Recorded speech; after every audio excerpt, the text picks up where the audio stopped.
6월 6일 금요일입니다. 오늘 새벽 우리에게 주시는 하나님의 말씀은 창세기 17장 1절로 8절까지의 말씀입니다. 아브라함이 99세 때에 여호와께서 아브라함에게 나타나서 그에게 이르시되 나는 전능한 하나님이라. 너는 내 앞에서 행하여 완전하라.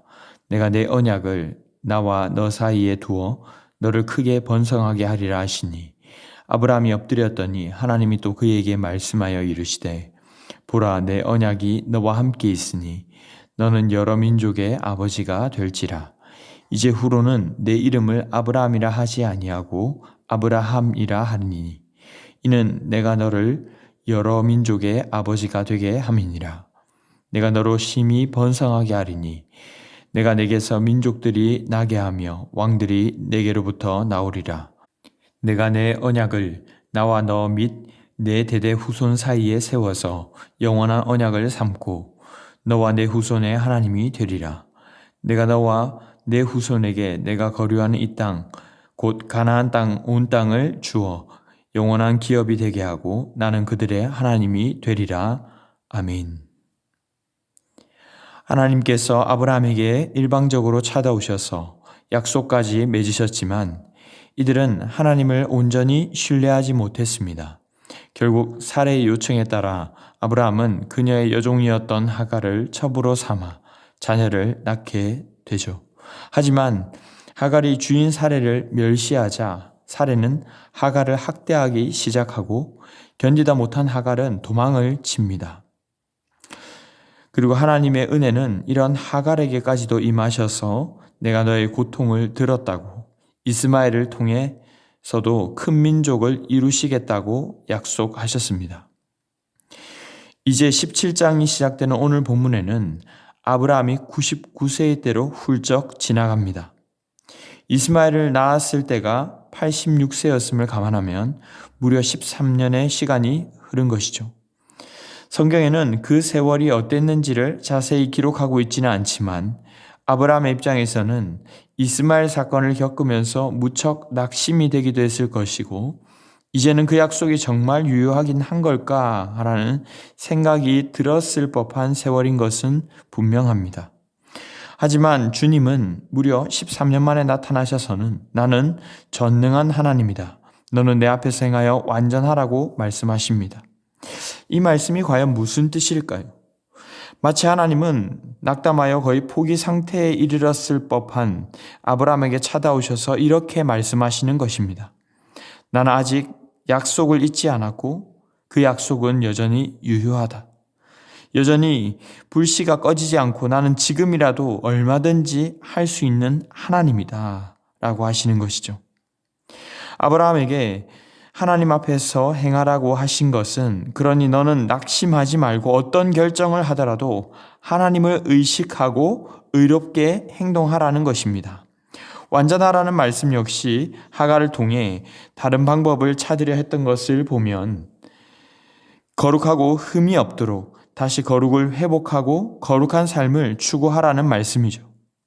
그러면서 하나님은 어쩌면 아브라함의 편에서 깨려고 했던 언약을 새롭게 세우십니다. 2절에 내가 내 언약을 너와 나 사이에 두어 너를 크게 번성하게 하리라. 참 아브라함도 미칠 노릇인 것이 계속 약속만 하시고 막상 전혀 눈에 보이는 변화는 없습니다. 그러나 말씀하시는 하나님 앞에 아브라함은 겸손히 엎드립니다. 하나님은 보라 내 언약이 너와 함께 있으니 너는 여러 민족의 아버지가 될지라. 창세기 12장에서 처음 하나님께서 하셨던 약속, 내가 너로 큰 민족을 이룰 것이라고 하셨던 약속, 15장에서 횃불 사이를 지나시며 별과 같이 자손이 많아질 거라고 하셨던 약속이 허상이 아니라 아직도 유효하다고 하시는 것입니다. 그러면서 이번에는 아브라함의 이름을 5절에서 아브라함으로 민족의 아버지라는 뜻으로 바꾸어 주십니다.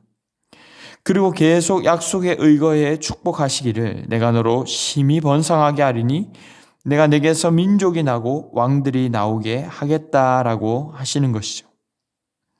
자, 그리고 7절에서는 아브라함과의 언약에서 아브라함의 후손들 사이에까지의 언약을 세우셔서 그들의 하나님이 될 것이라고까지 약속을 하십니다. 8절에서는 땅을 약속하면서 가나안 땅을 후손들에게 주어서 영원한 기업이 되게 하겠다고 아주 확실하게 약속을 하시죠.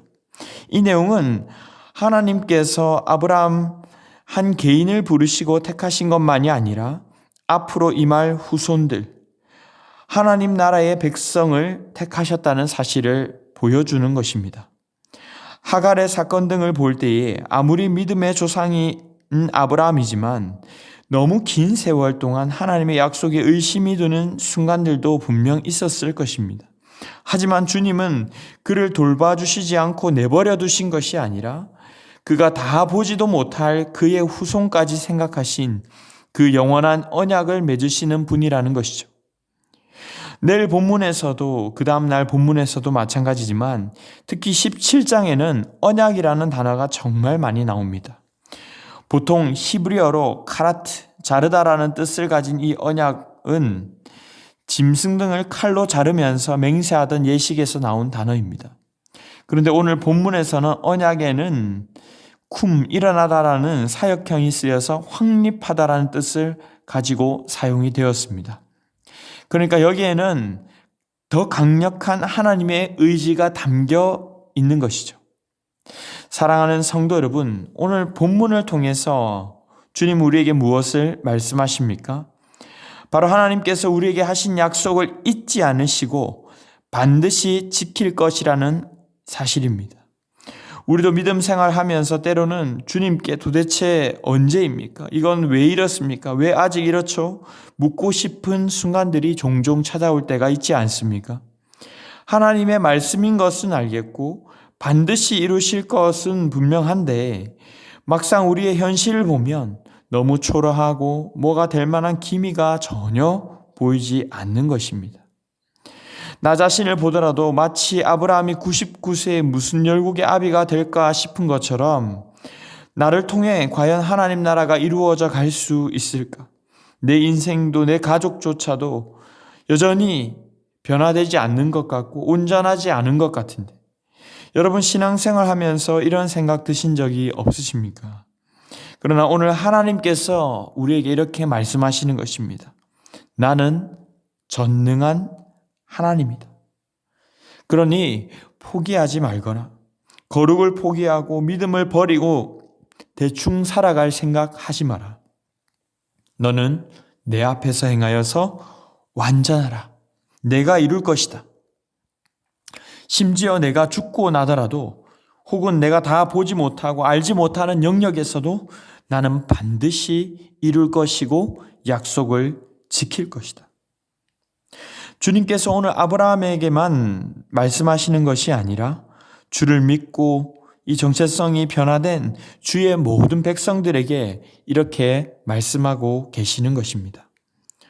사랑하는 성도 여러분, 주님은 우리보다도 우리를 더 잘 아십니다. 의외로 나 자신도 나를 다 모를 때가 너무나도 많죠. 그래서 어쩌면 정말 우리 힘으로 아무리 해봐도 안 될 것 같은 때 경수가 끊어지고 100세의 할아버지가 되어버려서 살아조차도 믿지 못하는 그 시기에 주님은 일하기 시작하시는지 모릅니다.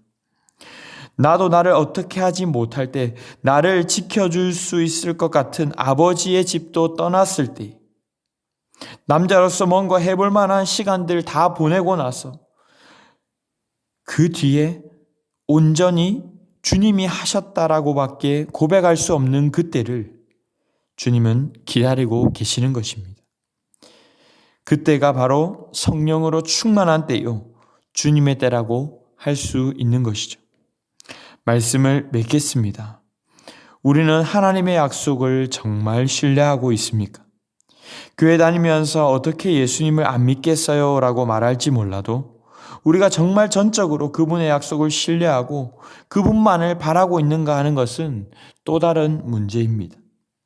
나의 환경과 또 세상을 바라볼 때 내 생각과 다르고 뭔가 부당해 보이면 우리는 다 끝난 것처럼 금세 소망을 놓아버리는 경향이 많습니다. 그러나 우리가 끝까지 포기하지 말고 나아가야 할 것은 우리에게 하나님을 향한 믿음이 있기 때문인 줄 믿습니다.